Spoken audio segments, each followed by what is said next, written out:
मैंने देखा कि आसपास कोई भी नहीं था और फिर मैंने जहर की शीशी उठाई और उसमें से चुपके से 2 बूंद चाय में मिला दी और तुरंत वो चाय अपने पति के पास लेकर पहुंची। मेरा पागल पति चाय देखकर बहुत खुश हो गया क्योंकि वो उसकी फेवरेट थी। वो ताली बजाने लगा और तुरंत लपक कर कुछ ही मिनटों में पूरी चाय खत्म कर दी। मेरे दिल की धड़कन बहुत तेज हो गई थी और गला प्यास के कारण सूखने लगा। मैं उसे ध्यान से देख रही थी कि अब अगले पल क्या होने वाला है। तभी कुछ देर बाद मेरा पति अचानक उठा और मेरा नाम सपना है। मेरे परिवार में मम्मी पापा और मेरा बड़ा भाई है। हम अपने छोटे से परिवार में बहुत खुश थे। पापा एक अच्छी नौकरी करते थे और इसीलिए हमारे घर में पैसों की कोई कमी नहीं थी।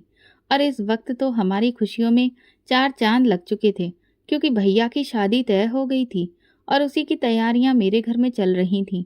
हम सब लोग जोर शोर से शॉपिंग कर रहे थे। शादी के कार्ड भी छपकर आ चुके थे। सब कुछ किसी त्योहार जैसा लग रहा था, लेकिन किसे पता था कि इस सबको न जाने किसकी नज़र लग जाएगी। एक दिन हम चारों लोग भाई की शादी की शॉपिंग का काफ़ी सारा सामान लेने के लिए मार्केट की तरफ निकले, लेकिन जैसे ही बीच रास्ते में पहुंचे, हमारी कार का भयंकर एक्सीडेंट हो गया। मैं उछलकर गाड़ी के बाहर जा गिरी। सिर पर इतनी तेज चोट लगी थी कि दर्द के मारे आंखें धुंधली हो गई थीं। कुछ भी साफ दिखाई नहीं दे रहा था। शुरुआत में तो कुछ समझ में नहीं आया कि अचानक से ये क्या हो गया, लेकिन जब थोड़ी देर बाद होश संभला और देखना शुरू हुआ तो सामने का नज़ारा देखकर मेरी सांस गले में अटक गई। मेरे पापा जमीन पर आंखें खोले पड़े हुए थे और उनके सिर से खून का फव्वारा निकल रहा था। उन्हें देखते ही मैं बदहवास सी हो गई और तुरंत हिम्मत जुटाकर उनके पास पहुंची। लेकिन जब मैंने उन्हें हिलाकर पापा पापा कहकर पुकारा तो उन्होंने मुझे कोई भी प्रतिक्रिया नहीं दी।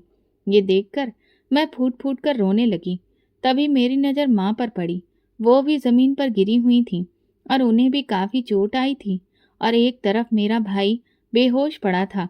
हमारे आसपास बहुत सारी भीड़ लग चुकी थी।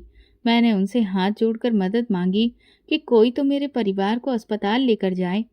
तभी भीड़ में से कुछ लोगों ने हमारी मदद की और हम सबको अस्पताल लेकर गए। अस्पताल पहुंचते ही डॉक्टरों ने जांच शुरू की। भाई के कंधे में मामूली चोट आई थी, इसलिए मरहम पट्टी के बाद वो थोड़ा संभल गया। लेकिन जैसे ही डॉक्टर इमरजेंसी रूम से बाहर आया और उसने जो खबर सुनाई, उससे हमारी दुनिया उजड़ गई। डॉक्टर ने कहा आपके पापा को हम नहीं बचा सके। उनकी ऑन द स्पॉट डेथ हो गई थी और आपकी माँ अभी भी खतरे के दायरे में हैं। लेकिन हम पूरी कोशिश कर रहे हैं कि उन्हें बचा सकें। ये सुनते ही मैं वहीं ज़मीन पर बैठकर रोने लगी और भाई दीवार से सिर टिकाकर बेहाल हो गया। अचानक से ये सब क्या हुआ, हमें कुछ भी समझ नहीं आ रहा था। कुछ घंटे पहले के दृश्य बार बार मेरी आंखों के सामने तैर रहे थे। किस तरह हम लोग खुशी खुशी शॉपिंग के लिए निकल रहे थे, आपस में डिस्कस कर रहे थे कि कौन क्या लेगा। हम सब अपनी अपनी पसंद बता रहे थे और अब कुछ ही घंटों बाद हमारी पूरी दुनिया ही पलट गई थी। पापा हमें छोड़कर हमेशा के लिए चले गए थे और माँ न जाने अब क्या होगा। मैं भगवान से भीख मांग रही थी कि कम से कम माँ को तो बचा लो, लेकिन शायद भगवान को हम पर दया नहीं आई। कुछ ही पल बाद नर्स ने बुरी खबर सुनाई कि हमारी माँ ने भी दम तोड़ दिया है। इतने बड़े हादसे ने हम भाई बहन को हिलाकर रख दिया था। दोपहर तक सभी रिश्तेदार हमारे घर में आ चुके थे और मम्मी पापा के अंतिम संस्कार की तैयारी शुरू हो चुकी थी। मैं तो जैसे अपने दिमाग की हर सोच खो चुकी थी, कुछ भी सोच नहीं पा रही थी। और भाई, वो भी बिल्कुल शांत पड़ गया था। भाई की होने वाली सास और पत्नी भी हमारे दुख में शामिल होने आई थीं। आंटी ने मेरे सिर पर हाथ फेरते हुए कहा, बेटा ये दुख बहुत बड़ा है, मैं अच्छे से समझती हूँ, लेकिन अब तुम लोगों को हिम्मत रखनी होगी। शाम तक मेरे वो माँ बाप जो कुछ घंटे पहले तक मेरे साथ हंस बोल रहे थे, अब इस दुनिया में नहीं थे। पूरा घर सन्नाटे में डूब चुका था। 2 दिन इस तरह बीते जैसे घर में कोई रह ही नहीं रहा हो। रो रो कर हमारे आंसू सूख चुके थे। मैं सोफे पर बैठी थी कि तभी देखा भैया गुस्से में अपने कमरे की तरफ गए। मैं भी तुरंत उनके पीछे गई कि ना जाने क्या करने जा रहे हैं। उन्होंने अलमारी से शादी के कार्ड निकाले और उन्हें जलाने की कोशिश करने लगे। मैंने उन्हें ऐसा करने से रोका। वो कहने लगे, माँ बाप मुझे इस तरह छोड़कर चले गए, अब उनके बिना मैं ये शादी कैसे कर सकता हूँ। मैंने भैया को शांत कराया और समझाया, मैं जानती हूँ कि जो कुछ हमारे साथ हुआ है उसे हम पूरी जिंदगी नहीं भूल सकते, लेकिन भैया, ये शादी मम्मी पापा का सपना थी। अगर आप शादी करेंगे तो उनकी आत्मा को कितनी शांति और खुशी मिलेगी। ये सुनकर भैया शांत होकर एक तरफ बैठ गए और उन कार्ड्स को वापस अलमारी में रख दिया। धीरे धीरे 2 महीने बीत गए। फिर एक दिन आंटी जी हमसे दोबारा मिलने आईं। उन्होंने मुझे समझाते हुए कहा, देखो सपना बेटा, जो होना था वो हो चुका है, अब उसे कोई बदल नहीं सकता। लेकिन शादी की जो तारीख तय थी, अगर उसी पर शादी हो जाए तो बहुत मेहरबानी होगी।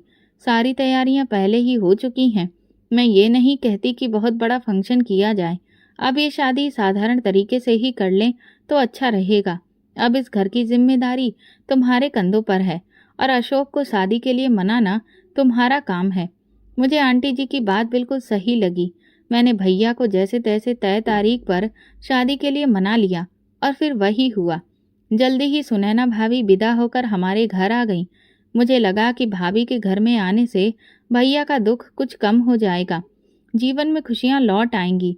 लेकिन मुझे नहीं पता था कि हम जो सोचते हैं वो हमेशा वैसा होता नहीं है। कुछ ही समय में मैंने नोटिस किया कि भाभी का व्यवहार भाई के सामने मेरे साथ कुछ और होता था और उनके ऑफिस चले जाने के बाद वो एक अलग ही लहजे में मुझसे बात करती थी। जब मैंने इस बात को लेकर उनसे शिकायत की तो उन्होंने कहा, तुम अपनी लिमिट भूल जाती हो और इसीलिए मुझे तुम्हारे साथ ऐसा बर्ताव करना पड़ता है। मैंने उनसे कहा, भला मैं कौन सी लिमिट भूल रही हूँ? तो वो कहने लगी, अब इस घर की बहू मैं हूँ और इस नाते घर की बागडोर मेरे हाथ में होनी चाहिए, ना कि तुम्हारे हाथ में। इसलिए बेहतर यही है कि घर के मामलों में तुम जितना कम बोलो उतना ही अच्छा होगा। उनकी ये बात सुनकर मैंने घर की काफ़ी सारी जिम्मेदारियों से अपने हाथ पीछे खींच लिए और धीरे धीरे खुद को एक कोने तक सीमित कर लिया। कुछ समय बाद भाभी का भाई विनय हमारे घर आने लगा। मुझे उससे कोई दिक्कत नहीं थी, लेकिन तब तक जब तक वो मेरे साथ छिचोरी हरकतें नहीं कर रहा था। वो बार बार मेरी हद से ज़्यादा करीब आने की कोशिश करता।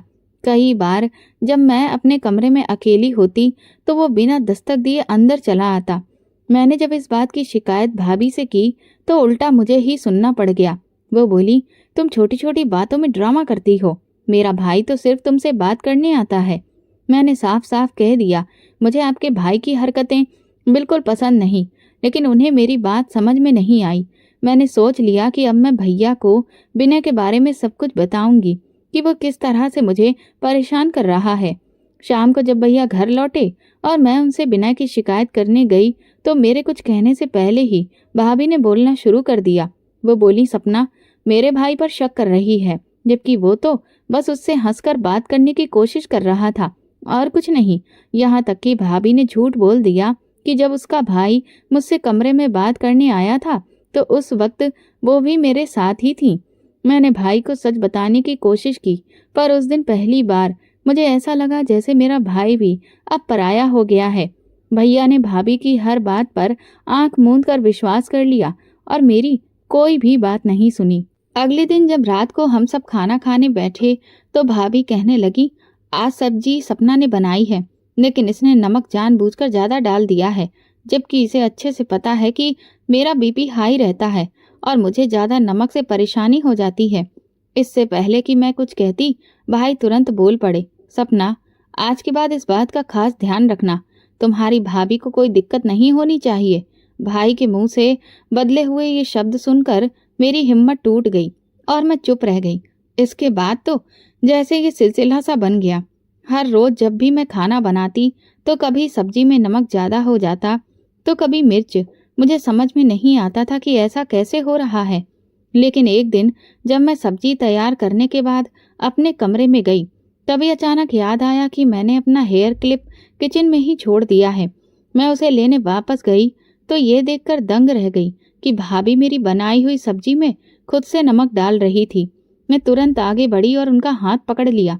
वो चौंक गई जब मैंने उनसे कहा, इसीलिए हर रोज सब्जी में कोई ना कोई कमी रह रही थी क्योंकि आप मेरे खिलाफ साजिश कर रही थी। तो उन्होंने बड़ी बेशर्मी से मेरा हाथ झटकते हुए कहा, तुम हो ही इस काबिल, समझी। इतना कहकर वो वहां से चली गई। मेरी आंखों में आंसू आ गए। आज मैं अपने ही घर में पराई महसूस कर रही थी क्योंकि मुझे अच्छे से पता था कि अगर मैं भाई को सच्चाई भी बता दूं कि भाभी ही ये सब कर रही थी, तो शायद वो मुझ पर विश्वास ही ना करें। एक दिन जब मैं भैया की शर्ट प्रेस कर रही थी, तभी भाभी कमरे में आई और उन्होंने मेरे हाथ से प्रेस छीनते हुए कहा, बहुत कर लिया तुमने ये सब, अब ये सब मेरी जिम्मेदारी है। वो मेरे पति हैं, समझ में आया? इसलिए उनसे और उनकी हर चीज से दूर रहा करो। मैं चुपचाप अपने कमरे में लौट आई। एक दिन भाभी की मम्मी आई तो मैं उनके लिए चाय नाश्ता लेकर गई। उन्होंने मुझे प्यार से बिठाया और सिर पर हाथ फेरते हुए कहा, अब तो तुम्हारे आराम के दिन हैं, क्योंकि घर की जिम्मेदारी उठाने के लिए तुम्हारी भाभी आ गई हैं। लेकिन तभी सुनैना भाभी तपाक से बोली, आराम तो मुझे करना चाहिए, लेकिन मेरे नसीब में आराम कहाँ। मुझे तो दिन भर एक टांग पर खड़ा कर काम करवाया जाता है। ये सुनते ही मैं भाभी को देखने लगी। वो कितना अच्छा झूठ बोलती है, क्योंकि घर का ज़्यादातर काम तो मेरे ही सिर पर होता था। उसी शाम जब मैं खाने के लिए टेबल पर बैठी तो भैया ने अचानक कहा, सपना, अब तुम बड़ी हो गई हो और इसीलिए घर के ज़्यादा से ज़्यादा काम की जिम्मेदारी खुद उठाया करो। कल को ससुराल जाओगी तो मैं नहीं चाहता कि हमारी नाक कटे। मैंने एक नज़र भाभी की तरफ डाली, जो बड़े ही गर्व से मुझे देख रही थी। मैं समझ गई कि जरूर भाभी ने ही भाई के कान मेरे खिलाफ भरे हैं। वो हर रोज़ कुछ ना कुछ ऐसा करती थी जिससे मुझे रोना पड़ता था। मैं अक्सर भगवान से पूछती कि उन्होंने मेरे माँ बाप को मुझसे क्यों छीन लिया। अगर आज मेरे माता पिता जिंदा होते तो मुझ पर ये जुल्म नहीं हो रहे होते। एक दिन जब मैं आंगन में वॉशिंग मशीन में कपड़े धो रही थी, तभी न जाने कहाँ से विनय आ गया और उसने मुझे अचानक पीछे से पकड़ लिया। ये देखकर मेरी चीख निकल गई। तभी भाभी वहां आ गई, जिससे विनय भी घबरा गया। मुझे समझ नहीं आ रहा था कि मैं क्या कहूँ, क्योंकि भाभी से कुछ भी कहने का कोई मतलब नहीं था। वो तो उल्टा इल्जाम मेरे ही सिर पर लगा देती। मुझे समझ नहीं आ रहा था कि इस बिना विनय नाम की आफत से अपनी जान कैसे छुड़ाऊं। थोड़ी देर बाद भाभी मेरे पास कमरे में आई और अचानक उन्होंने मेरे सिर पर हाथ रख दिया। ये देखकर मैं हैरान रह गई कि उन्हें क्या हो गया। वो मुस्कुराकर बोली, सपना, मैं जानती हूँ कि मैं तुम्हारे साथ बहुत बुरा व्यवहार करती रही हूँ, लेकिन चलो ऐसा करते हैं कि एक नई शुरुआत करते हैं। देखो, मैं तुम्हारी भाभी हूँ और तुम्हारा कभी बुरा नहीं चाहूँगी, इसीलिए मैं तुमसे कहती हूँ कि तुम विनय से शादी कर लो। ये सुनते ही मेरे पैरों तले जमीन खिसक गई। मैंने भाभी के हाथ से अपना हाथ छुड़ाते हुए कहा, नहीं, ये कभी नहीं हो सकता। मैं आपके भाई से शादी भला क्यों करूँगी? आपको अच्छे से पता है कि आपका भाई एक नंबर का आवारा और नाकारा किस्म का इंसान है। ये सुनते ही भाभी की आंखों में आग सी जल उठी। वो गुस्से में बोली, बदतमीज, तेरी इतनी हिम्मत जो तू मेरे भाई को नाकारा और आवारा कहे। अब देख मैं तेरे साथ क्या करती हूँ। अरे तुझे तो इतना अच्छा रिश्ता 7 जन्मों में नहीं मिलेगा। लेकिन ठीक है, अगर तुझे अपने पैरों पर कुल्हाड़ी मारने का शौक है तो फिर भुगत। मुझे धमकी देकर भाभी कमरे से चली गई और मैं बहुत परेशान हो गई कि अब न जाने वो मेरे साथ क्या करेंगी। मैं अपना दुख किसी से भी कह नहीं पा रही थी। कई बार अपनी सहेलियों को भी मैंने बताने की कोशिश की, लेकिन फिर सोचा कि घर की बाहर बताने से अपनी ही बदनामी होती है, इसलिए बहुत सी बातें मैं अंदर ही अंदर सह लेती थी। लेकिन आखिर कब तक मैं इस तरह घुट घुट कर जीती। फिर जैसे तैसे मेरा ग्रेजुएशन पूरा हुआ। मेरी माँ हमेशा चाहती थी कि मैं डॉक्टर बनूं। इसी वजह से अगले ही दिन मैंने भाई से बात की कि मैं मेडिकल का एंट्रेंस एग्ज़ाम देना चाहती हूँ और आगे पढ़ाई जारी रखना चाहती हूँ। मेरी बात पर भाई कुछ देर तक खामोश रहे और फिर चुपचाप उठकर अंदर चले गए। मुझे समझ नहीं आया कि वो क्या सोच रहे हैं। 2 दिन तक जब भाई ने कोई जवाब नहीं दिया तो मैंने खुद जाकर पूछा, भाई, आपने मेरी बात का कोई जवाब नहीं दिया। इस पर भाई बोले, देखो सपना, घर में कोई पैसों का पेड़ नहीं लगा है जो हम तुम्हें इतनी महंगी पढ़ाई करवा सकें, इसलिए बेहतर होगा कि तुम ये ख्याल छोड़ दो। मैंने भाई से कहा, अगर ऐसी बात है तो मैं गवर्नमेंट मेडिकल एग्ज़ाम क्लियर करूंगी, उसके बाद तो आपको ज़्यादा फीस भी नहीं देनी पड़ेगी। तभी भाभी बीच में बोल पड़ी, तुम्हें लगता है कि तुम इतनी होशियार हो जो इतनी कठिन परीक्षा पास कर पाओगी? मैंने कहा, मुझे नहीं पता कि मैं कर पाऊंगी या नहीं, लेकिन कम से कम कोशिश तो कर सकती हूँ। भाभी ने गर्दन झटकते हुए कहा, वो तो देखेंगे, बहुत देखे हैं तुम्हारे जैसे। भाई ने सब देखा, सब सुना, लेकिन कुछ नहीं बोले। और चुपचाप ऑफिस चले गए। लेकिन मैंने ठान लिया था कि मैं अपनी माँ का सपना पूरा करके रहूंगी। मैंने तैयारी शुरू कर दी, लेकिन मेरी भाभी जो मेरे पीछे हाथ धोकर पड़ी थी, उसने जब देखा कि मैं पढ़ाई के लिए वक्त निकालने लगी हूँ, तो उसने और भी कई हथकंडे अपनाने शुरू कर दिए ताकि मैं हर वक्त काम में ही उलझी रहूं और पढ़ाई का समय ना मिल सके। मैं सब समझ रही थी कि वो ऐसा क्यों कर रही है, क्योंकि मैंने उनके भाई को ठुकरा दिया था और वो इसी बात का बदला मुझसे ले रही थी। लेकिन अब डॉक्टर बनना मेरे लिए सिर्फ माँ का सपना नहीं, बल्कि एक बेहतर जिंदगी की उम्मीद भी बन चुका था। इस सब के बीच विनय का घर में लगातार आना जाना बना रहा, लेकिन मैं अब सतर्क हो गई थी। जैसे ही वो घर में आता, मैं खुद को कमरे में बंद कर लेती थी और जब तक वो चला नहीं जाता, तब तक बाहर नहीं निकलती। मैं नहीं चाहती थी कि और कोई हंगामा हो। धीरे धीरे वक्त बीतता गया। मैंने रात को पढ़ाई के लिए समय निकालना शुरू कर दिया, क्योंकि रात ही एक ऐसा वक्त था जब मुझे थोड़ा सुकून मिलता था। मैंने पूरी मेहनत से तैयारी की और जब एग्ज़ाम हुआ तो बार बार मन में यही चल रहा था कि शायद मैं इसे पास कर पाऊंगी। और फिर वो दिन आया जिसका मुझे बेसब्री से इंतजार था। मेरा रिजल्ट आ गया। जब मैंने अपने नाम के आगे पास लिखा देखा तो मेरी खुशी का कोई ठिकाना नहीं रहा। मैं खुशी खुशी भाई के पास ये खबर लेकर गई। मुझे पूरा विश्वास था कि अब वो मुझे आगे की पढ़ाई की इजाज़त दे देंगे, लेकिन न जाने क्यों मेरी बात सुनने के बाद उनके चेहरे का रंग उतर गया।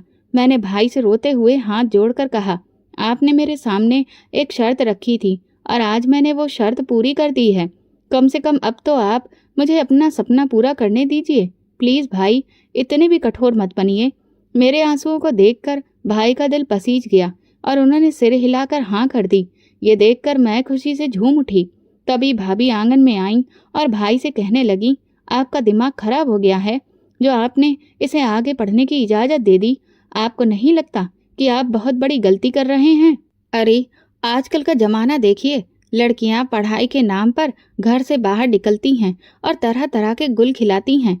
सपना की उम्र अब शादी की है, ना कि पढ़ाई की। भाभी ने जैसे ही अपने जहरीले शब्दों के तीर छोड़े, मेरी नज़र भाई की तरफ गई कि अब भला वो क्या कहेंगे।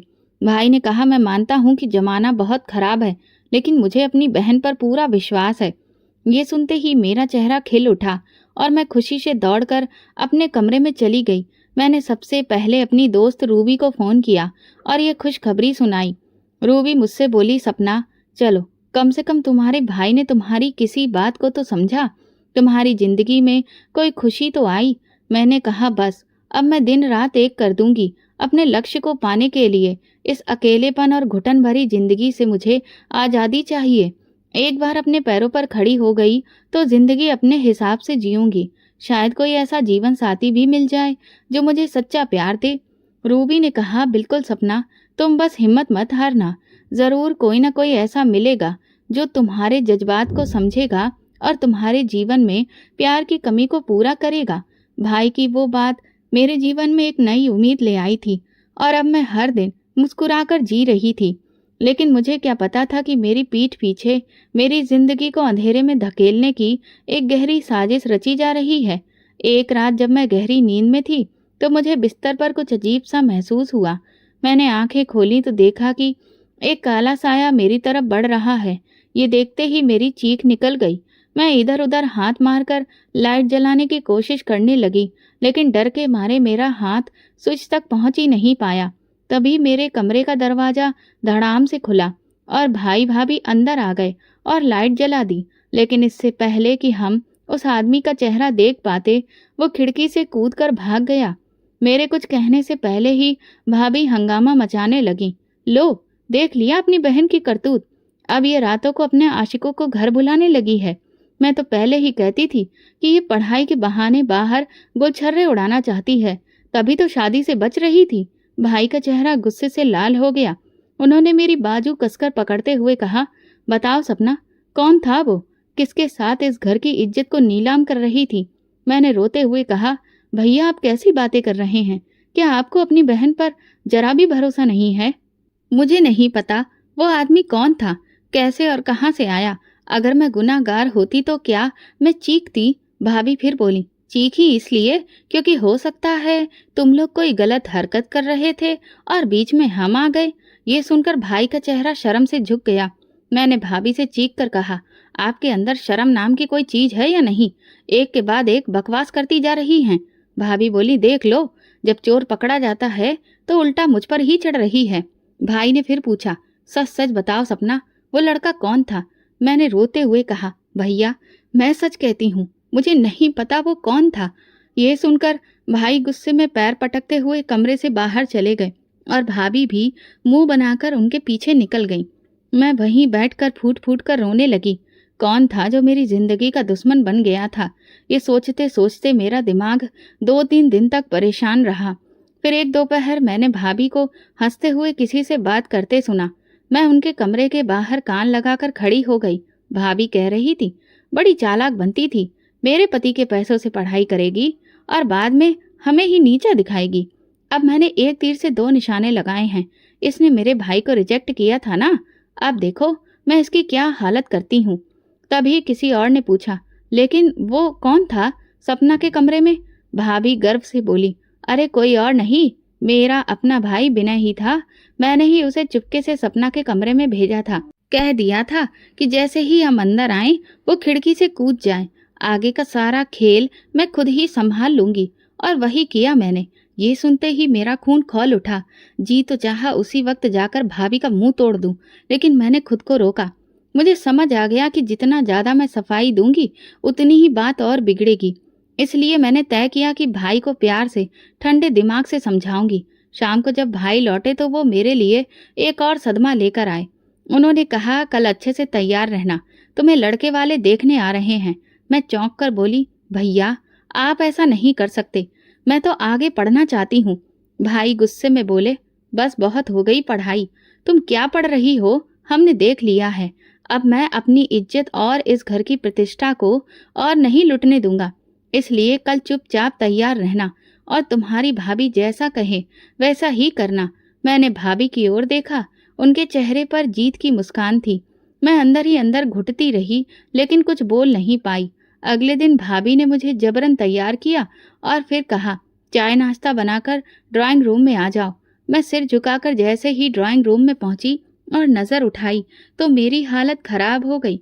सामने 3 लोग बैठे थे, एक अधेड़ उम्र की औरत, एक आदमी और एक जवान लड़का। लेकिन वो लड़का बिल्कुल सामान्य नहीं था, अजीब तरह से मुस्कुरा रहा था। मुंह के एक कोने से बार बार लार टपक रही थी और बीच बीच में ताली भी बजा रहा था। मैंने डर कर भाभी की तरफ देखा तो वो फिर से अपनी शैतानी हंसी हंसते हुए मुझे घूर रही थी। मैंने जैसे ही कुछ बोलने की कोशिश की, भाभी ने मेरी बाजू कसकर दबा दी और कान में फुसफुसाई, अगर इस वक्त मुंह खोला ना तो बाद में तेरा ऐसा हाल करूंगी कि सोच भी नहीं सकती। चुपचाप बैठी रह। लड़के की माँ ने मुझसे 2-4 सवाल किए और फिर सब लोग मुझे पसंद करके चले गए। मैंने भाई से कहा, आप मेरे साथ ऐसा कैसा कर सकते हैं? आप उस पागल लड़के से मेरी शादी कैसे करवा सकते हैं? तभी भाभी कहने लगी, वो पागल नहीं है, बस थोड़ा सा उसका दिमाग ढीला है। लेकिन तुम्हें पता है, वो एक करोड़पति परिवार का इकलौता लड़का है। उसके पिताजी इस दुनिया में नहीं हैं, सिर्फ वही है और वो करोड़ों की जायदाद का मालिक है। सोचो तुम कितने अमीर परिवार में ब्याह कर पहुंच जाओगी और इससे हमारी इज्जत में भी 4 चांद लग जाएंगे कि हमारा रिश्ता इतने अमीर परिवार से जुड़ रहा है। मैंने भाभी से कहा, अपनी बकवास बंद करिए, पैसों की भूखी आप होंगी, लेकिन मैं नहीं, जो एक पागल लड़के से पैसों के लालच में शादी कर लूं। मैंने भाई के सामने हाथ जोड़कर कहा, भाई प्लीज मेरे साथ ऐसा मत करिए। लेकिन भाई ने मेरी एक भी नहीं सुनी। वो कहने लगे, अब हम इस रिश्ते से पीछे नहीं हट सकते, इसीलिए बेहतर यही होगा कि तुम भी जो हो रहा है उसमें ही अपनी खुशी ढूंढ लो। और फिर वे लोग वहां से चले गए और मैं अकेली सन्नाटे में रह गई। मुझे कुछ समझ नहीं आ रहा था, लेकिन मैं अकेले भला कर भी क्या सकती थी। इसीलिए मैंने हालात को स्वीकार करते हुए चुपचाप वो शादी कर ली। हमारी शादी बहुत ही साधारण तरीके से हुई। शादी के दौरान भी वो लड़का पूरे समय बच्चों जैसी उल्टी सीधी हरकतें करता रहा और उसकी माँ उसे बार बार समझाकर चुपचाप एक जगह बैठा रही थी। दिल ही दिल में मेरे अंदर नफरत की वो आग जलने लगी जिसमें मैं अपनी भाभी को जलाकर राख कर देना चाहती थी, क्योंकि मैं बहुत अच्छे से जानती थी कि ये सब उसी का किया धरा है। मैंने उसके भाई को ठुकराया था और इसीलिए उसने मेरे साथ ऐसा किया और मेरी ये सोच बिल्कुल सही साबित हुई। जब मेरी विदाई हो रही थी, भाभी ने मुझे बड़े ही प्यार से दिखावा करते हुए गले लगाया और मेरे कान में धीरे से कहा, अब आज जा रही हो तो अब आज के बाद यहाँ का मुंह मत देखना। देख लिया नतीजा मेरे भाई को इनकार करने का। अरे इस लड़के से तो मेरा भाई लाख गुना बेहतर था। क्या कहा था तूने? मेरा भाई आवारा है, नाकारा है। अब देख, तेरा पति एक पागल है और अब तुझे पूरी जिंदगी इसी पागल के साथ ही गुजारनी पड़ेगी। ये सुनते ही मेरा जी तो चाहा कि मैं भाभी का कसकर गला दबा दूं, लेकिन मैं ऐसा कुछ ना कर सकी और चुपचाप एक पत्थर की तरह जाकर गाड़ी में बैठ गई। कुछ घंटे के सफर के बाद हमारी गाड़ी एक बहुत ही आलीशान इलाके की तरफ मुड़ गई और फिर एक शानदार बंगले के सामने रुकी। मेरे पति ने गाड़ी से उतरते ही मेरा हाथ पकड़ लिया और मुस्कुराकर कहने लगा, दुल्हन, आज से तुम मेरे साथ रहोगी ना? हम दोनों साथ में खेलेंगे। मैं तो हालात की इतनी मारी हुई थी कि चाहकर भी झूठी मुस्कुराहट भी नहीं दिखा सकी। शायद मेरे मन में चल रहे तूफान को मेरी सास ने महसूस कर लिया।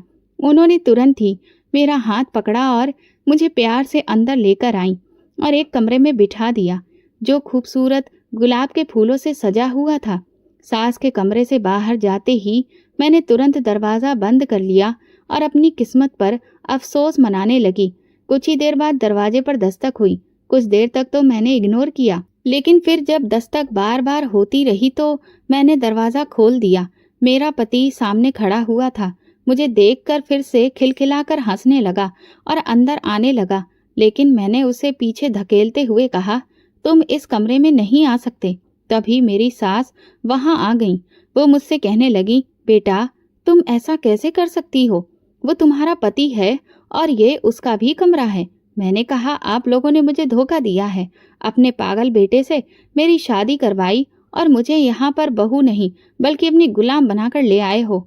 ये सुनते ही मेरी सास कहने लगी, नहीं बेटा, तुम ये सब गलत समझ रही हो। तुम्हारी भाभी ने तो कहा था कि तुम्हें इस शादी से कोई भी दिक्कत नहीं है।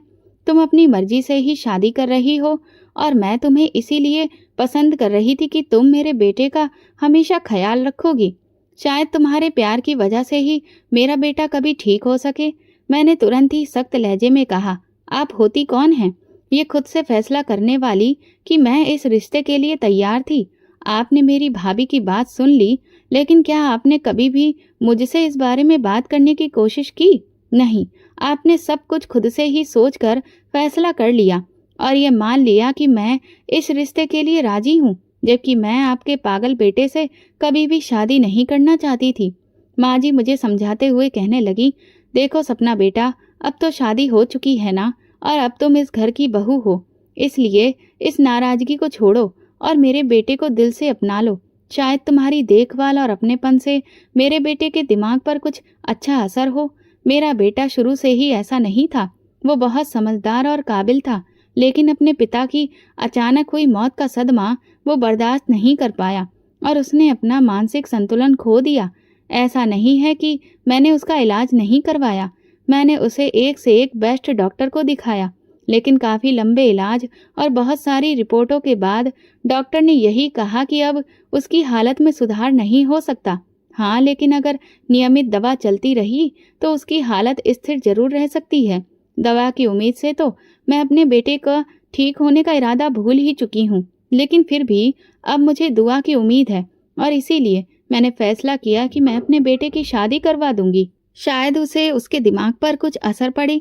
मैंने कहा, वाह, ये तो बहुत ही अच्छा तरीका निकाला आपने।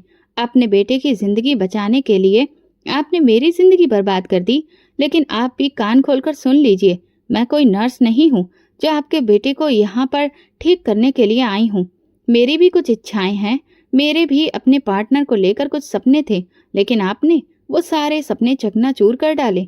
माँ जी कहने लगी, अगर ऐसी ही बात थी तो फिर तुम्हें ये बात पहले ही बोल देनी चाहिए थी। अब तक तुम चुप क्यों रही? और हमने तुम्हें कोई धोखा नहीं दिया है। मेरे बेटे की जो भी मानसिक हालत थी वो पहले दिन ही तुम्हारे सामने थी। अगर तुम्हें ये शादी नहीं करनी थी तो तुम्हें पीछे हट जाना चाहिए था। उनके ये कहते ही मुझे एहसास हुआ कि वो बिल्कुल सच कह रही हैं, क्योंकि मैंने कभी भी इस रिश्ते से पीछे हटने की हिम्मत ही नहीं की। बस भैया और भाभी के आगे रोती गिड़गिड़ाती रही और फिर धोखा उन्होंने नहीं, धोखा तो मुझे मेरे अपनों ने ही दिया था। अब भला मैं उनसे क्या कहती। इसीलिए मैं चुपचाप अंदर कमरे में चली आई और बिस्तर पर एक तरफ लेट गई। कुछ देर बाद मेरा पति आरब कमरे में आया और बेड की एक साइड बैठते हुए धीरे से बोला, दुल्हन तुम क्या सो गई हो? लेकिन मैंने उसे कोई जवाब नहीं दिया। उसने मुझे 2-3 बार आवाज दी, पर जब उसने देखा कि मैं कुछ नहीं कह रही हूँ तो वो भी चुपचाप लेट गया। सुबह जब मैं उठी तो कमरा खाली था। तभी मुझे बाहर से कुछ आवाजें सुनाई दी। मैंने कमरे की खिड़की से बाहर झांका तो देखा कि गार्डन में मेरी सास पौधों को पानी दे रही थी और मेरा पागल पति तितलियों के पीछे बच्चों की तरह भाग रहा था और बहुत खुश हो रहा था। उसे देखकर मुझे अपनी सास की वो बात याद आ गई कि उनका बेटा कभी भी ठीक नहीं हो सकता। ये ख्याल आते ही मेरे मन में एक अजीब सी कड़वाहट भर गई। उसके बाद हर दिन एक जैसा गुजरने लगा। सुबह नाश्ते के वक्त आरब कभी तालियां बजाता तो कभी जमीन पर बैठकर दौड़ता और कभी मेरे कमरे में आकर सारा सामान उलट पलट कर देता। मैंने एक दिन उसकी माँ से कहा, कम से कम इसे कुछ दिन के लिए मेरे कमरे से दूर रखें, मुझे थोड़ा वक्त चाहिए। उन्होंने प्यार से कहा, तुझे इसकी आदत डालनी है, नहीं तो ये और ज्यादा बिगड़ जाएगा। ऐसा लगता था जैसे मैं खुद एक मरीज हूँ जिसे दूसरा मरीज संभालने के लिए मजबूर कर दिया गया है। मैं अक्सर सोचती थी कि क्या अब बस यही मेरी किस्मत बनकर रह जाएगी। फिर कुछ दिनों बाद मेरी कॉलेज की एक फ्रेंड ममता मेरे ससुराल आई, मुझे और मेरे पति को अपनी फर्स्ट वेडिंग एनिवर्सरी के सेलिब्रेशन का इनविटेशन कार्ड देने के लिए। मैंने पहले उसे टालने की कोशिश की क्योंकि मैं शर्मिंदगी का पात्र नहीं बनना चाहती थी। मैं नहीं चाहती थी कि जब मैं भरी महफिल में पहुंचूं तो लोग मेरे बारे में तरह तरह की बातें करें। मेरी सभी सहेलियों के पति तो हैंडसम और कमाने वाले थे, लेकिन मेरा पति तो मानसिक रूप से बीमार था। लेकिन वो बहुत जिद करने लगी। मेरी सास भी वहीं बैठी थी। उन्होंने कहा, बहू, शादी के बाद पहली बार तुम्हें बाहर जाने का मौका मिल रहा है तो क्यों मना कर रही हो, क्यों बेचारी का दिल तोड़ रही हो। उनके बहुत ज्यादा दबाव डालने पर मैंने हाँ कह दी। अब मजबूरन मुझे आरब को भी साथ लेकर पार्टी में जाना पड़ा। लेकिन वहां पहुंचने के बाद वही हुआ जिसका मुझे अंदेशा था। आरब की हालत देखकर वहां सभी लोग मुझे देखकर हंस रहे थे, मेरा मजाक उड़ा रहे थे। हालांकि आरब वहां ज्यादा कोई ऐसी हरकत नहीं कर रहा था जिससे मुझे परेशानी हो, लेकिन सबको तो पता था कि वो बीमार है। लोग तरह तरह के सवाल कर रहे थे और मेरी किस्मत पर हंस रहे थे। ये देखकर मुझे बहुत गुस्सा आया और मैं एक कोने में जाकर रोने लगी। तभी मेरी फ्रेंड रूबी मेरे पास आई और बोली, तू इन सब की बातों पर ध्यान मत दे, ये सब बहुत बुरे लोग हैं। मैंने रूबी से कहा, तू मेरी अच्छी सहेली है ना, तो अब तू ही मुझे इस मुसीबत से छुटकारा दिला सकती है। वो हैरानी से कहने लगी, मैं क्या कर सकती हूँ? मैंने कहा, तू डॉक्टरी की पढ़ाई कर रही है ना, तो तुझे बहुत सी ऐसी दवाइयों के बारे में पता होगा जो किसी की भी जान ले सकती है। मेरी बात सुनकर वो चौंक गई और बोली, तू पागल हो गई है क्या? तू अपने पति की जान लेना चाहती है? इससे अच्छा तो उसका इलाज करवा कर उसे ठीक कर। मैंने कहा, तुझे क्या लगता है कि मैं नहीं चाहती कि वो ठीक हो जाए? लेकिन मेरी सास ने साफ कह दिया है कि उन्होंने उसका विदेशों तक इलाज करवाया और हर डॉक्टर ने मना कर दिया कि वो कभी भी नॉर्मल नहीं हो पाएगा। अब कोई उम्मीद नहीं है। तो तू ही बता, क्या मैं पूरी जिंदगी ऐसे इंसान के साथ बिता दूं और सबके सामने मजाक बनकर रहूं? मेरी भाभी ने तो मेरी जिंदगी बर्बाद कर दी। अगर मैं उनके भाई से शादी कर लेती तो शायद कुछ तो खुशियां मुझे भी मिलती। मेरी बात पर कुछ देर सोचने के बाद रूबी बोली, ठीक है, फिलहाल तू परेशान मत हो, मैं तेरे लिए ऐसी दवा का इंतजाम करती हूँ जिससे तेरी मुश्किल आसान हो जाए और किसी को कुछ भी पता ना चले। ये सुनते ही मैं खुश हो गई। एक हफ्ते बाद वो घर आई और एक शीशी मुझे देते हुए बोली, इसकी रोज 2 बूंदें किसी भी खाने या पीने की चीज में मिलाकर अपने पति को देती रहना और फिर देखना कैसे असर करती है ये दवा। ये देखकर मेरे हाथ पांव कांपने लगे। रूबी कहने लगी, क्या हुआ? मैं बोली, सच कहूँ तो मैं अपने पति की जान नहीं लेना चाहती, लेकिन मैं भी क्या करूं, मजबूर हूँ। रूबी बोली, अब तू जिस रास्ते पर चल पड़ी है पीछे मत हट, बाकी तेरी मर्जी। इतना कहकर वो चली गई। मैंने उस दवा को चुपचाप अपने पास छुपा लिया। शाम के वक्त मेरे पति ने चाय पीने की जिद की तो मैं तुरंत उसके लिए एक अच्छी सी चाय बनाने गई। वो बहुत खुश हो गया कि मैं उसके लिए चाय बनाकर ला रही हूँ, लेकिन उसे क्या पता था कि मैं उसके साथ क्या करने वाली हूँ।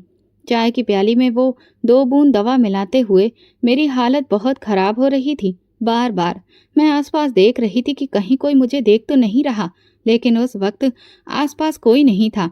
फिर मैं वो चाय लेकर अपने पति के पास पहुंची। वो खिलखिलाकर हंसने लगा और बोला, दुल्हन, ये चाय तुमने बनाई है, ये तो बहुत ही अच्छी होगी। उसने जैसे ही पहला घूंट लिया और बोला, अरे वाह, इसका तो बिल्कुल अलग ही स्वाद है। न जाने क्यों मेरी आंखों में आंसू आ गए। मुझे खुद से नफरत हो रही थी कि आज मैं इतनी गिर गई हूँ कि अपने ही पति की जान लेने पर उतारू हूँ, लेकिन मैं और कर भी क्या सकती थी। मैं इतनी मजबूर थी कि अब इसके अलावा कोई और रास्ता मेरे पास नहीं था। कुछ ही देर में मेरे पति ने वो चाय खत्म कर दी। फिर लगभग 2 हफ्ते तक मैं उसे हर बार चाय में 2 बूंद मिलाकर वही दवा देती रही। मुझे लगने लगा था कि अब मेरे पति की हालत धीरे धीरे खराब हो जाएगी, लेकिन उसके अंदर जो बदलाव आ रहे थे उन्हें देखकर मैं हैरान थी। अब वो बच्चों जैसी हरकतें नहीं करता था, बल्कि धीरे धीरे उसकी आवाज में भी एक अजीब सा बदलाव आने लगा था। ये देखकर मुझे कुछ शक हुआ और मैंने तुरंत रूबी को फोन किया। मैंने उससे पूछा, तुमने जो दवा मुझे दी थी वो जहर की शीशी थी या कुछ और? ये सुनते ही वो जोर जोर से हंसने लगी और कहने लगी, तो आखिरकार तुम्हें सच पता चल ही गया। मैंने कहा, कौन सा सच? वो बोली, दरअसल वो कोई जहर नहीं था, बल्कि तुम्हारे पति की मानसिक स्थिति को सुधारने की दवा थी। मेरे जीजाजी आयुर्वेद के बहुत अच्छे डॉक्टर हैं। जब मैंने तुम्हारे पति की हालत के बारे में उन्हें बताया तो उन्होंने ही ये दवा दी थी और भरोसा दिलाया था कि तुम्हारा पति ठीक हो जाएगा। मैंने गुस्से से पूछा, तो तुमने मुझे उस दिन ये सच क्यों नहीं बताया? वो बोली, क्योंकि तुम इस बात को मानने को तैयार ही नहीं थी कि तुम्हारे पति के ठीक होने की कोई उम्मीद बाकी है। इसीलिए मैंने सोचा कि तुम्हें वही रास्ता दिखाना होगा जिसे तुम सही मानती हो। वो किसी तरह वो दवा उसके अंदर पहुंच जाए। ये सुनकर मेरे तो होश ही उड़ गए। इसका मतलब वो दवा असर कर रही थी और मेरा पति धीरे धीरे ठीक हो रहा था। फोन रखते ही मैं फूट फूट कर रोने लगी और सोचने लगी कि मैं कितनी बुरी हूँ जो अपने ही हाथों अपने पति को मार रही थी। उसी दिन एक बार फिर मेरे पति ने मुझसे चाय बनाने की फरमाइश की। जैसे ही मैं किचन में पहुंची और चाय तैयार करने लगी, तभी मेरी नज़र उस दवा की शीशी पर पड़ी जिसे मैं अब तक जहर समझ रही थी। तभी पीछे से मेरे पति आकर बोले, दुल्हन, आज चाय में दवा नहीं डालोगी? ये सुनते ही मेरे तो हाथ पैर कांपने लगे। मैंने आरब से पूछा, आपका क्या मतलब है? आप कहना क्या चाहते हैं? वो बोले, वही जो सच है। तुम रोज मुझे चाय में जहर मिलाकर दे रही थी ना। ये सुनते ही मेरा गला सूख गया। मैंने घबराते हुए कहा, आपको शायद कोई गलतफहमी हो रही है। वो बोले, मुझे कोई गलतफहमी नहीं है। मैंने तुम्हारी सहेली रूबी और तुम्हारे बीच हुई सारी बातें सुन ली थीं, इसीलिए मुझे बहुत पहले से पता था कि तुम मुझे मारने की कोशिश कर रही हो। मैंने कांपती आवाज में कहा, अगर आपको सब पता था तो फिर भी आप हर रोज मेरे हाथ से वो चाय क्यों ले रहे थे? वो बोले, क्योंकि मैं देखना चाहता था कि तुम किस हद तक जा सकती हो। ये सुनते ही मैं उनके पैरों में गिर पड़ी और फूट फूट कर रोने लगी। मैंने कहा, मुझे माफ कर दीजिए। मैं जानती हूँ कि मैंने आपके साथ बहुत गलत किया, लेकिन मैं अंधी हो गई थी। मुझे अपनी जिंदगी बोझ लगने लगी थी और उसे बेहतर बनाने के लिए ही मैंने आपकी जिंदगी से ये खेल खेला। लेकिन मैं सच कहती हूँ, ये दवा कोई जहर नहीं है, बल्कि ये तो आपको ठीक करने की दवा थी। और देखिए, आप अब पूरी तरह से ठीक हो गए हैं। आरब ने अचानक एक अजीब सी हंसी हंसकर कहा, चलो मेरे साथ कमरे में चलो। फिर वो मेरा हाथ पकड़कर मुझे कमरे में ले गए और बोले, मैं उस दवा की वजह से ठीक नहीं हुआ हूँ, बल्कि मैं पहले से ही ठीक था। ये सुनते ही मुझे जोर का झटका लगा। मैंने कांपते हुए पूछा, ये आप क्या कह रहे हैं? आप पहले से ही ठीक थे, तो फिर इतने सालों से आप इस तरह पागलपन का नाटक क्यों कर रहे थे? वो बोले, ये मैं तुम्हें अभी नहीं बता सकता, लेकिन अब मुझे ये साफ हो गया है कि जिससे मैंने ये सोचकर शादी की थी कि वो मेरी जीवन संगिनी बनेगी, दरअसल वो तो इस लायक कभी थी ही नहीं। मैं रो रो कर उनसे माफी मांगती रही, लेकिन आरब ने मुझे एक शब्द भी नहीं कहा। आरब पूरी तरह से ठीक था, लेकिन सिर्फ मेरे सामने ही वो नॉर्मल रहता था। बाकी सभी घर वालों के सामने वो पहले जैसा ही व्यवहार कर रहा था।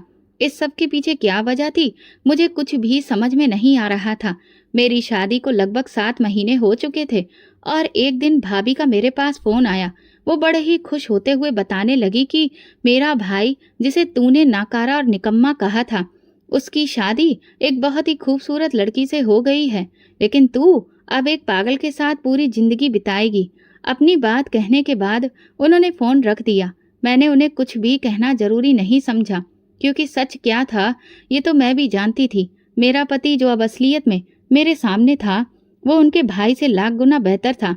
भाभी के भाई ने तो ना जाने कितनी बार मेरे साथ छिचोरी हरकतें करने की कोशिश की थी, लेकिन एक मेरा पति था जिसके साथ मैं इतने महीनों से रह रही थी, लेकिन उसने अब तक मेरे साथ कोई भी गलत हरकत नहीं की थी। इस बात से ये साबित होता था कि आरब दिल का बुरा इंसान बिल्कुल भी नहीं है। एक दिन वो मेरे लिए कुछ खाने को लेकर आया। मुझे समझ नहीं आया कि अचानक उसे मेरी फिक्र क्यों होने लगी, लेकिन उसके बार बार कहने पर मैंने वो मिठाई खा ली और ना जाने उसे खाते ही क्या हुआ कि मुझे चक्कर आ गया और मैं बेहोश हो गई। जब मेरी आंख खुली तो मेरे होश उड़ चुके थे। मेरी सास मेरे सिरहाने बैठकर मेरे सिर पर हाथ फेर रही थी और उनके चाचा वगैरह बाकी सब घरवाले सब मुझे देखकर मुस्कुरा रहे थे। मेरी सास ने कहा, तुमने आज जो खुशखबरी सुनाई है, मैं तुम्हारी बहुत शुक्रगुजार हूँ। मुझे कुछ समझ नहीं आया तो वो कहने लगी, तुम माँ बनने वाली हो। ये सुनते ही मेरे पैरों तले जमीन खिसक गई। इसके बाद मेरी सास मुझे आराम करने का कहकर कमरे से बाहर चली गई। मैंने आरब की तरफ देखा तो वो कहने लगा, ये झूठ है कि तुम माँ बनने वाली हो, लेकिन फिलहाल डॉक्टर ने मेरे कहने पर सबसे यही कह दिया है और तुम भी चुपचाप ये नाटक करोगी कि तुम माँ बनने वाली हो। मैंने पूछा, लेकिन इस सब की जरूरत क्या है और आप ऐसा क्यों कर रहे हैं? वो कहने लगा, मैं ऐसा क्यों कर रहा हूँ इसका जवाब तुम्हें खुद कुछ दिनों में मिल जाएगा, इसलिए तब तक खामोश रहो और जैसा कहा है वैसा करो। मुझे समझ नहीं आ रहा था कि अब ये सब क्यों कर रहे हैं आरब। अब घर में मेरा बहुत ख्याल रखा जाने लगा था और मैं हर वक्त एक अजीब सी उलझन में थी। कुछ दिनों बाद मेरी सास की नंद के घर में एक फंक्शन हुआ जिसमें वो आरब को 3 दिन के लिए अपने साथ ले गई। अब मैं घर में अकेली थी। उसी रात बहुत तेज तूफानी बारिश शुरू हो गई। काफी देर जागने के बाद मुझे गहरी नींद आने लगी तो मैं लेट गई, लेकिन थोड़ी ही देर बाद अचानक किसी ने मेरे मुंह पर कसकर तकिया रख दिया। मेरी सांसें रुकने लगी। मैं अपने पैरों को जोर जोर से पटकने लगी और खुद को छुड़ाने की जी तोड़ कोशिश करने लगी। तभी अचानक से तकिया मेरे मुंह से हट गया और वो आदमी जो मेरा मुंह दबा रहा था एक तरफ जाकर गिर गया। मैं हैरान थी कि भला मेरे साथ ऐसा कौन कर सकता है। तभी कमरे की लाइट जली और जो नज़ारा सामने था उसे देखकर मेरे होश उड़ गए, क्योंकि सामने आरब, मेरी सास और पुलिस खड़ी थी। पुलिस ने तुरंत आगे बढ़कर उस आदमी को पकड़ लिया। मैं कुछ कहने ही वाली थी कि आरब ने मुझे रोक दिया। तभी पुलिस ने उस आदमी के चेहरे से कपड़ा हटाया तो हम सबको जोर का झटका लगा, क्योंकि वो आदमी और कोई नहीं बल्कि आरब के चाचा थे। मुझे समझ नहीं आया कि भला वो मुझे मारने की कोशिश क्यों कर रहे थे। मैंने उनका क्या बिगाड़ा था? मेरी सास आगे बढ़ी और उन्होंने एक जोरदार थप्पड़ उनके गाल पर जड़ दिया। तभी आरब आगे बढ़ा और अपनी दोनों जेबों में हाथ डालते हुए कहा, चाचा जी, मुझे बहुत अच्छे से पता था कि आज आप सपना को जान से मारने के लिए जरूर आएंगे। ये सुनते ही उसके चाचा हैरानी से उसे देखने लगे और बोले, अब तुम इतने सही तरीके से बात कैसे कर रहे हो और बोल भी कैसे रहे हो? आरब बोला, मैं कभी पागल था ही नहीं। अब तक मैं सिर्फ पागल होने का नाटक कर रहा था ताकि आपकी असलियत सबके सामने ला सकूं। आरब ने इंस्पेक्टर से कहा, मैं आपको पहले ही सब कुछ बता चुका हूं और सारे सबूत भी दे चुका हूं। अब आप इस गिरे हुए इंसान को मेरी नजरों के सामने से ले जाइए। पुलिस तुरंत ही आरब के चाचा को पकड़कर ले गई। मेरी सास तुरंत मेरे पास आई और मुझे गले लगाकर बोली, बेटी, तुम ठीक तो हो ना?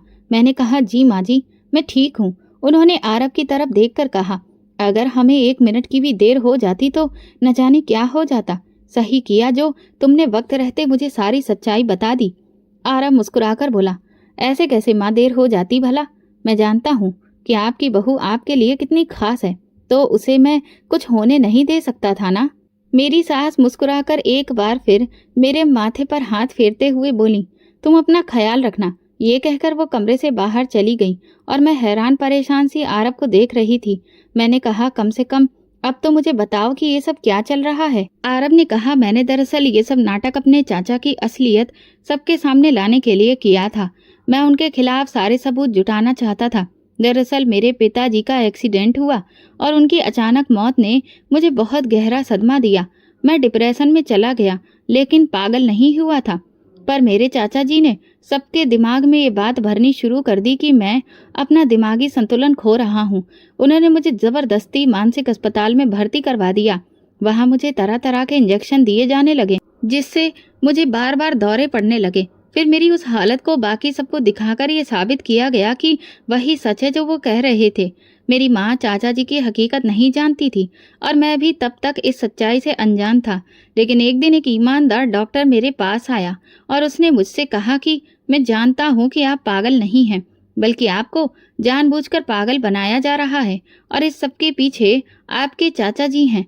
उन्होंने ही हमारे सीनियर डॉक्टर को एक बड़ी रकम दी है ताकि वो आपको पूरी तरह से पागल बना दे। पहले तो मुझे डॉक्टर की बात पर विश्वास नहीं हुआ, लेकिन जब उसने मुझे वो वीडियो दिखाया जिसमें चाचा जी खुद मेरे परिवार के प्रति अपनी नफरत को सीनियर डॉक्टर के सामने जाहिर कर रहे थे, तो मेरे पैरों तले से जमीन खिसक गई। उस वीडियो में वो साफ साफ कह रहे थे कि किस तरह उन्होंने जायदाद के लालच में मेरे पिता का एक्सीडेंट करवाया और अब मुझे पागल बनाकर अपने रास्ते से हटाना चाहते हैं ताकि मेरे हिस्से की सारी प्रॉपर्टी उनके नाम हो जाए। मुझे यकीन नहीं हो रहा था कि मेरे सगे चाचा मेरे साथ ऐसा कर सकते हैं। उन्होंने मेरे पिता को मुझसे हमेशा के लिए छीन लिया। मैंने उस डॉक्टर की मदद से जैसे तैसे खुद को वहां से छुड़वाया और सबको ये साबित करवा दिया कि मैं अब कभी ठीक नहीं हो सकता, ताकि मेरे चाचा पूरी तरह से निश्चिंत हो जाएं कि अब उनका रास्ता साफ है। मैंने भी अपने नाटक को जारी रखा ताकि बाकी पक्के सबूत आराम से जुटा सकूं और उन्हें मुझ पर कोई शक भी ना हो। इसी बीच मेरी माँ ने मुझे ठीक करने के लिए मेरी शादी तुमसे करवा दी। चाचा जी को मेरी शादी से कोई ऐतराज नहीं था, क्योंकि उन्हें लगता था कि मैं एक लाचार इंसान हूँ और इसलिए इस शादी का कोई मतलब नहीं है। इन दिनों में मैंने उनके खिलाफ सारे पक्के सबूत इकट्ठा कर लिए थे जिससे उनके गुनाह साबित हो सकते थे, लेकिन मुझे उनके असली रूप को सबके सामने लाना था। इसीलिए मैंने तुम्हारी प्रेगनेंसी का झूठा नाटक रचा। मुझे अच्छी तरह से पता था कि जब उन्हें ये मालूम चलेगा कि इस जायदाद का एक और वारिस आने वाला है, तो वो जरूर कोई न कोई ऐसी हरकत करेंगे जिससे उनका असली चेहरा सामने आ जाएगा। और ठीक वही हुआ। तुम्हारे माँ बनने की खबर ने उन्हें गहरा झटका दिया और बौखलाहट में आकर उन्होंने वो कदम उठाया और आगे जो कुछ भी हुआ वो तुम अच्छे से जानती हो। मैंने कहा, आप नहीं जानते कि आपने अकेले कितना कुछ झेला है। पिता को खोने का गम क्या होता है ये मैं बहुत अच्छे से समझती हूँ, क्योंकि मैं खुद भी अपने माँ बाप की मौत का दर्द इतने सालों से झेल रही हूँ। लेकिन मैं आपसे दिल से माफ़ी मांगती हूँ। मैं अपने स्वार्थ में इतनी अंधी हो गई थी कि आपकी जान की भी परवाह नहीं की। लेकिन यकीन मानिए, मैं हर दिन खुद को कोसती थी कि आपके साथ मैं ऐसा कर रही थी। अब जब सारी सच्चाई सबके सामने आ चुकी है तो बेहतर यही है कि मैं यहाँ से हमेशा के लिए चली जाऊं। तभी उन्होंने मेरा हाथ पकड़कर कहा, सपना, मैं जानता हूँ कि तुमने भी अपनी जिंदगी में कितना कुछ झेला है। तुम्हारी भाभी ने तुम्हारे साथ किस तरह से बदला लिया है ये मुझे रूबी ने सब बता दिया है। ये सुनते ही मैं हैरान रह गई। उन्होंने कहा, हाँ, मैंने रूबी से बात की थी और उसने मुझे बताया कि तुम्हारे साथ क्या क्या हुआ। इसलिए मैं तुम्हें माफ करता हूँ और एक बार फिर तुम्हारे साथ अपने जीवन की नई शुरुआत करना चाहता हूँ। उनके मुंह से ये बात सुनकर मेरी आंखों से आंसू निकल पड़े। मैंने उन्हें गले से लगा लिया और कहा, आप नहीं जानते आपने मेरे दिल से कितना बड़ा बोझ उतार दिया है। वो रात मेरी जिंदगी की सबसे खुशनुमा रात थी। अगले दिन आरब मेरे लिए मेडिकल एंट्रेंस एग्जाम का फॉर्म और कुछ किताबें लेकर आए। वो कहने लगे, मुझे पता है कि तुम्हारा सपना डॉक्टर बनने का था और मैं तुम्हें वो सपना पूरा करते देखना चाहता हूँ। ये सुनकर मेरी आंखें भर आईं। मैंने कहा, सच में मैं बहुत खुशकिस्मत हूँ जो मुझे आपके जैसे पति मिले। हमारी शादी की पहली सालगिरह आरब ने बहुत ही शानदार तरीके से सेलिब्रेट की। उन्होंने मेरे भैया और भाभी को भी बुलाया। जब भाभी ने देखा कि आरब अब पूरी तरह से ठीक हो चुके हैं और मैं डॉक्टरी की पढ़ाई शुरू करने जा रही हूँ और मेरे इतने ठाट बाट देखे तो वो जल भुनकर रह गईं। जलन के मारे उनकी आंखों से बार बार आंसू आ रहे थे। भाई भी शर्मिंदा लग रहे थे। वो मुझसे बोले, सपना, मुझे माफ कर दो, मैंने तुम्हारे साथ बहुत गलत किया। मुझे अब कुछ दिन पहले ही सुनैना की सच्चाई पता चली। उसने सिर्फ तुमसे बदला लेने के लिए मेरे दिमाग में तुम्हारे खिलाफ जहर भरा और तुम्हारी शादी एक पागल से करवाई। मैंने भाई से कहा, भाभी ने जो कुछ किया वो अलग बात है, लेकिन आप तो मेरे भाई थे, आपको मुझ पर विश्वास होना चाहिए था। लेकिन नहीं, आपने भी वही देखा जो आपको दिखाया गया और इसलिए मैं अब आपसे कोई भी रिश्ता नहीं रखना चाहती। ये सुनते ही भाई का चेहरा उतर गया और दोनों वहां से चले गए। आरव ने मुझसे कहा, तुमने ऐसा क्यों किया? मैंने आरव से कहा, जो लोग अपने को खुश नहीं देख सकते हैं वह आपके लिए कभी भी अच्छा नहीं सोच सकते, तो ऐसे अपनों से रिश्ता रखने का क्या ही मतलब है। अब मेरी दुनिया सिर्फ आप और माँ जी हैं, बस। दोस्तों, अगर आप मेरी जगह होते तो आप क्या करते? ये वीडियो केवल और केवल मनोरंजन के उद्देश्य से बनाया गया है। सभी पात्र काल्पनिक हैं। वास्तविक व्यक्तियों, जीवित मृत या वास्तविक घटनाओं से कोई समानता विशुद्ध रूप से संयोग है। किसी भी व्यक्ति, धर्म या जाति को ठेस पहुंचाने की मंशा नहीं है। अगर आपको हमारी कहानी पसंद आई हो तो कमेंट करके ज़रूर बताएं। वीडियो को लाइक करें और ज़्यादा से ज़्यादा शेयर करें। अगर आप चैनल पर नए हैं तो सब्सक्राइब जरूर करें और नोटिफिकेशन बेल को दबा दें ताकि अगली अपडेट सबसे पहले आपको मिले। दोस्तों, अगर आपको हाइप का बटन दिख रहा है तो प्लीज़ आप उसे दबाकर मेरे चैनल को प्रोग्रेस में लाएं। Thank you.